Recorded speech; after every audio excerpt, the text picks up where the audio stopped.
Hello. Whoop. Sorry, folks. Hello. My name's Barry. Welcome to Christianity Explained. Today, I'll be introducing to you an interesting author that I discovered some years back. His name is Frank Viola, and I've read some of his books before. Not always completely, like The Insurgents. I've been meaning to get back to it. But some of the stuff he wrote, like Reimagining Church, has actually been helpful. And yes, I did read the infamous pagan Christianity. Yike. And it was, as usual, his stuff is pretty thought-provoking, challenging, and designed to get you out of your comfort zone. And I will say that his Insurgent book and some of his later stuff was a lot better, especially his Regrave story. So, what is the new thing? Last week, I got an email from his mailing list. Hey, for a limited time, we're releasing for free his newest book, which is actually an updated and expanded version of an earlier work. It's called The Untold Story of the New Testament Church.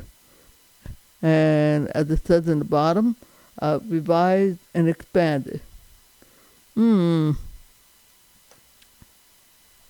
I'll give you a tip.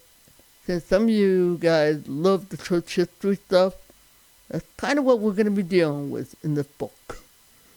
Now,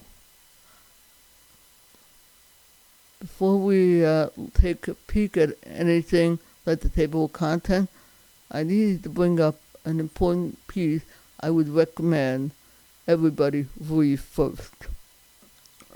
All right. Typically, when authors do this, put in something like this, it's very easy to think, oh, I'll skip it. I strongly advise against that temptation.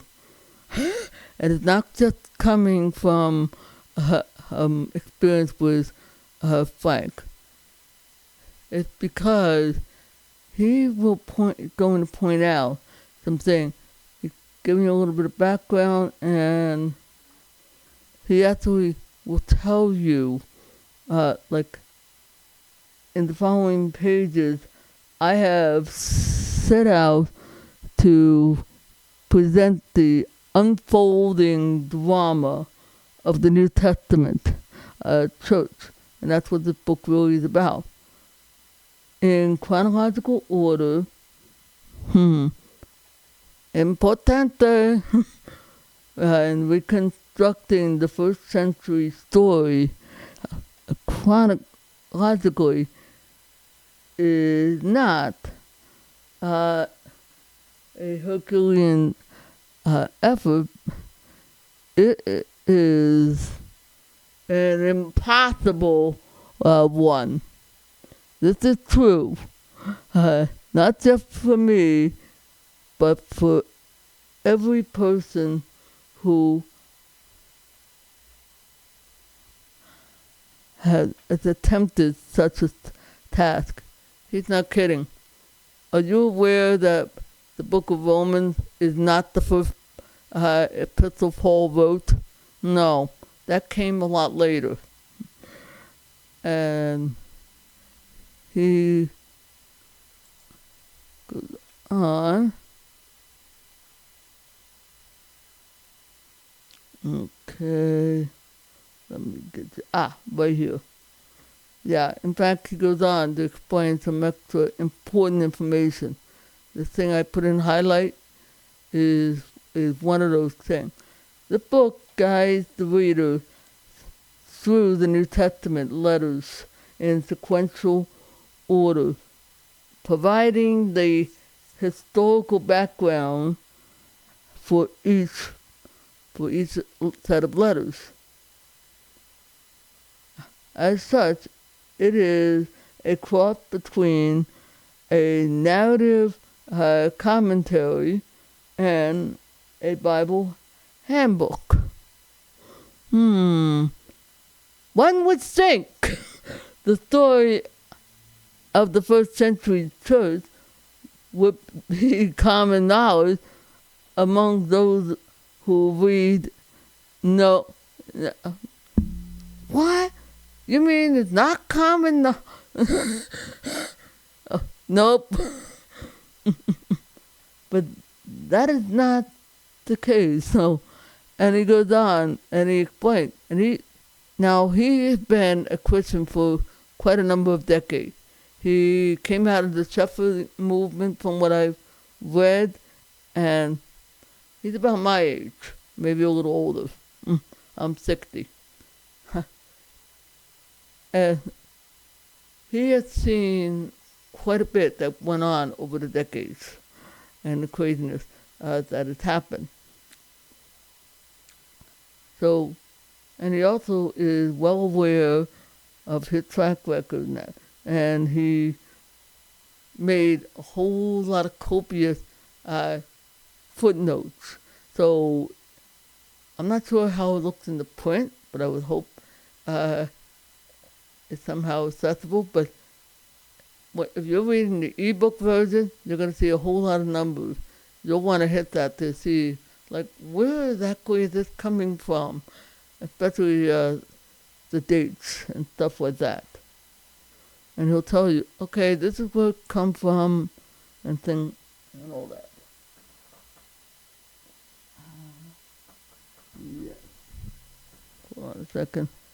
And in fact, he even talks about the sources where he's getting this information, so you can see and learn. That's good. Now, I'm going to bring you the table of content and help you find your way. Okay, here's the table of content. And as I said, you'll definitely want to read this here. Read this first. And I would encourage you to take some time to look at what he's saying over here. And I haven't had a chance to look at decoding the New Testament, but this will help you to figure out, okay, what the heck is going on here, and what some of the terminology he's using, and what it meant, and their definition. So you will want to read before you dive in. Don't worry. Hopefully, while you're diving into your chapter, and I trust you'll remember that, you know what, that guy told me to look at that thing. I didn't do it before. Go, now's your chance. Now, let's move on to some of the stuff you're going to want to do. And some of the stuff, he broke down the journey of what Jesus went through and did. I have chronicles, like what happened, the story of what happened with Nazareth, the Galilean. That's what Chronicles is. Now you're probably going to want to know about the Book of Acts.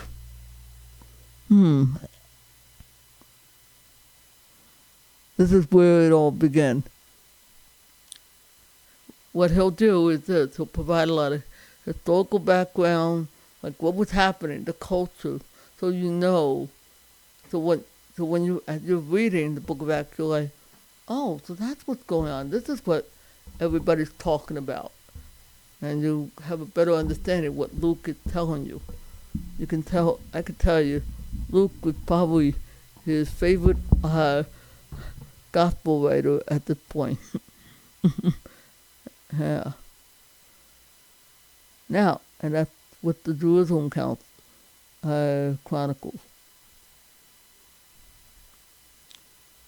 And now this is where the fun probably began.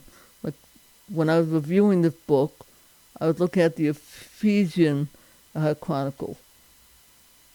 This is what's happening while he was pastoring, if you want to call it that, the flock at Ephesus. You're not going to find the Ephesian letters here. Instead, you're going to find First and Second, possibly Second Corinthians, stuff like that.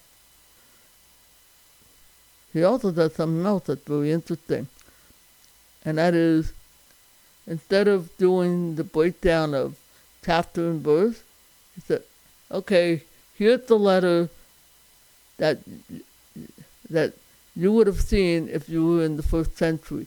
That is, no chapters and verses. So this way it makes it a lot easier to get the whole context." And did a very nice job of this. And remember, the footnotes are your friend. I have a feeling some of the stuff, yeah. And yes, he does, as you can, by the implied name here, this is probably going to be the book of Revelation. Oh, let's see.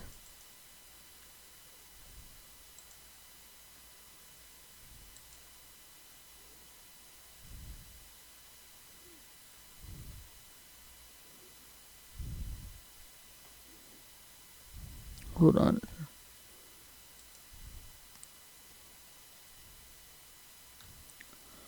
I was looking to get an idea where Book of Revelation might be covered. I thought it was one chapter was the fourth. It's just before. That's the covers the downfall. And Frank, you did a detailed job. This book, I think I read somewhere it's about 500, 600 pages. This sucker is definitely a combination of Bible handbook and narrative storytelling. If you ever read Bruce Shelley's or Justin Gonzalez, how they do the narrative style, you'll have an idea of what you're in for here.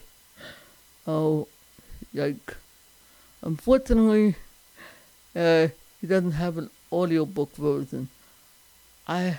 Since this thing was just released, oh, Frank, please.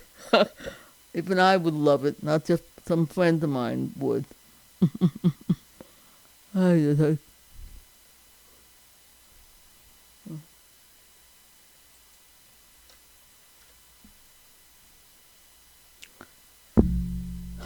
This, if I wasn't just reviewing and that, and Tuesday, I probably would spend time, but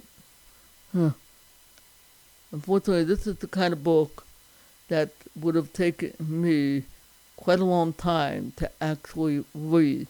That's why it's a little hard for me to give you a detail, because this would have taken a month or two. But I kind of got the idea, and I appreciate the culture and all the stuff he's given. And it's really designed to help you better understand what was going on and give you some better insight into what was happening. I certainly appreciate it, and I'm sure a lot of people in the house church, that's who Frank is more known for, and others probably appreciate this thing. All right. Hey, I want to thank you guys for spending some time. Hope you have a blessed day, and I trust this book is a blessing and a value to you.